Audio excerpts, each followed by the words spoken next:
ನಮಸ್ಕಾರ ವೀಕ್ಷಕರೇ, DD9 ನ್ಯೂಸ್ಗೆ ಸ್ವಾಗತ. ಬಾಗಲಕೋಟೆ ಜಿಲ್ಲೆಯ ಜಮಖಂಡಿ ನಗರದಲ್ಲಿ ಬಿಡಾಡಿ ದನಗಳ ಹಾವಳಿ ಹೆಚ್ಚಾಗಿರುತ್ತದೆ. ಬಿಡಾಡಿ ದನಗಳಿಂದ ವಾಹನ ಸವಾರರಿಗೆ, ಪಾದಚಾರಿಗಳಿಗೆ ತೀವ್ರ ತೊಂದರೆ ಉಂಟಾಗುತ್ತಿದ್ದು, ಚಿಕ್ಕ ಮಕ್ಕಳು ಮತ್ತು ವಯೋವೃದ್ಧರು ಹಾಗೂ ವಾಹನ ಸವಾರರು ಬಿಡಾಡಿ ದನಗಳ ಕಾಟದಿಂದ ಜೀವವನ್ನ ಕೈಯಲ್ಲಿ ಹಿಡಿದುಕೊಂಡು ತಿರುಗಾಡುವಂತೆ ಆಗಿದೆ. ಜಮಖಂಡಿ ನಗರದಲ್ಲಿ ಕೆಲವು ತಿಂಗಳ ಹಿಂದೆ ಬಿಡಾಡಿ ದನಗಳ ಕಾಟಕ್ಕೆ ಒಬ್ಬ ವಿದ್ಯಾರ್ಥಿ ಸಾವನ್ನಪ್ಪಿರುವ ಘಟನೆ ಮಾಸುವ ಮುನ್ನವೇ ಮತ್ತೆ ಬಿಡಾಡಿ ದನಗಳ ಹಾವಳಿ ಹೆಚ್ಚಾಗಿದೆ. ಈ ಹಿಂದೆ ಬಿಡಾಡಿ ದನಗಳ ಹಾವಳಿಯನ್ನ ತಪ್ಪಿಸುವ ಸಲುವಾಗಿಯೇ ಹಲವಾರು ಜನರು ಸೇರಿಕೊಂಡು ಪ್ರತಿಭಟನೆ ಮಾಡುವ ಮೂಲಕ ಸ್ಥಳೀಯ ಆಡಳಿತ ಇಲಾಖೆಗೆ ಮನವಿಯನ್ನ ಸಲ್ಲಿಸಿದರು. ಆದರೆ ಇತ್ತೀಚೆಗೆ ಬಿಡಾಡಿ ದನಗಳ ಹಾವಳಿ ಮತ್ತೆ ಹೆಚ್ಚಾಗುತ್ತಿರುವುದರಿಂದ ಸಾರ್ವಜನಿಕರಲ್ಲಿ ಆತಂಕದ ಛಾಯೆ ಸೃಷ್ಟಿಯಾದಂತಾಗಿದೆ. ಸ್ಥಳೀಯ ಸಮಾಜ ಸೇವಕರಾದಂತಹ ಪ್ರದೀಪ್ ಮೆಟಗೂಡ್ ರವರು ಬಿಡಾಡಿ ದನಗಳಿಗೆ ಯಾವುದೇ ರೀತಿ ತೊಂದರೆ ಆಗದಂತೆ ಗೋಶಾಲೆಗೆ ಸೇರಿಸಿ ಸುಗಮ ಸಂಚಾರಕ್ಕೆ ಅನುವು ಮಾಡಿಕೊಡಬೇಕೆಂದು ನಗರಸಭೆಯ ಆಫೀಸರ್ಸ್ಗಳಿಗೆ ಮತ್ತು ಸ್ಥಳೀಯ ಆಡಳಿತ ಇಲಾಖೆಯ ಅಧಿಕಾರಿಗಳಿಗೆ ಮನವಿಯನ್ನ ಮಾಡಿಕೊಂಡಿದ್ದಾರೆ. Bureau report Dilip Dashal, DD9 news Kannada, Jamkhandi.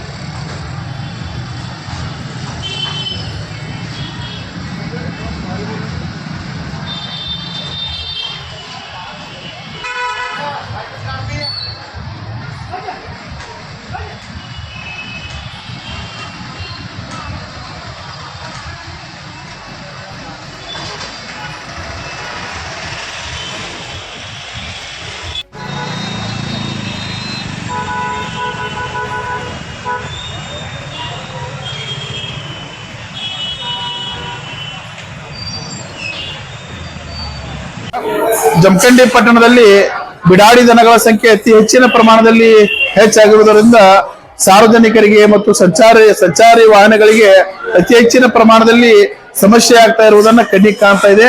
ಅದು ನಾನು ಅಧಿಕಾರಿಗಳಲ್ಲಿ ಕಳಕಳಿಯಾಗಿರ್ತಕ್ಕಂಥ ವಿನಂತಿ ಮಾಡ್ಕೋದು ಏನಪ್ಪಾ ಅಂತಂದ್ರೆ, ಆ ಬಿಡಾಡಿ ದನಗಳನ್ನ ಗೋಶಾಲೆಗಳಿಗೆ ರವಾನೆ ಮಾಡತಕ್ಕಂಥ ಕಾರ್ಯವನ್ನು ಮಾಡಬೇಕು ಅಂತ ವಿನಂತಿಯನ್ನು ಮಾಡ್ತೇನೆ. ಈ ಹಿಂದೆ ಅನೇಕ ದುರ್ಘಟನೆಗಳಾಗಿರ್ತಕ್ಕಂಥದ್ದನ್ನು ನೋಡಿದೆ ನಾವು.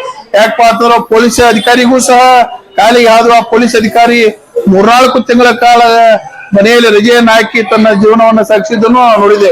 ಅದೇ ಅಲ್ಲದೆ ಅನೇಕ ಸಾರ್ವಜನಿಕರಿಗೆ ಕಪಲಿಗಳತ್ತೆ ನಾವು ಗೂಳಿಗಳನ್ನ ಕರಿತೀವಿ, ಅವುಗಳ ಹಾದು ಗಾಯವನ್ನ ಮಾಡಿರ್ತಕ್ಕಂಥದ್ದನ್ನು ಕಣ್ಣಿಗೆ ಕಂಡಿದ್ದೇವೆ. ದಯವಿಟ್ಟು ಅತಿ ಹೆಚ್ಚಿನ ಪ್ರಮಾಣದ ದುರ್ಘಟನೆಗಳಾಗುವುದಕ್ಕಿಂತ ಪೂರ್ವದೊಳಗ ಅಧಿಕಾರಿಗಳು ಇದಕ್ಕೆ ಸಂಬಂಧಪಟ್ಟ ಹಾಗೆ ಆ ಬಿಡಾಡಿ ದನಗಳನ್ನ ಗೋಶಾಲೆಗಳಿಗೆ ರವಾನೆ ಮಾಡಿ ಅವುಗಳು ಸುರಕ್ಷಿತವಾಗಿ ಉಳಿಯುವ ರೀತಿ, ಈ ಸಮಾಜ ಸುವ್ಯವಸ್ಥೆಯಲ್ಲಿ ಉಳಿಯುವ ರೀತಿ, ಟ್ರಾಫಿಕ್ ಸಮಸ್ಯೆ ಆಗದ ರೀತಿ ಅಧಿಕಾರಿಗಳು ಗಮನ ಹರಿಸಬೇಕು ಅಂತೇಳಿ ಅಧಿಕಾರಿಗಳಲ್ಲಿ ವಿನಂತಿಯನ್ನು ಮಾಡ್ಕೊಳ್ತೇನೆ.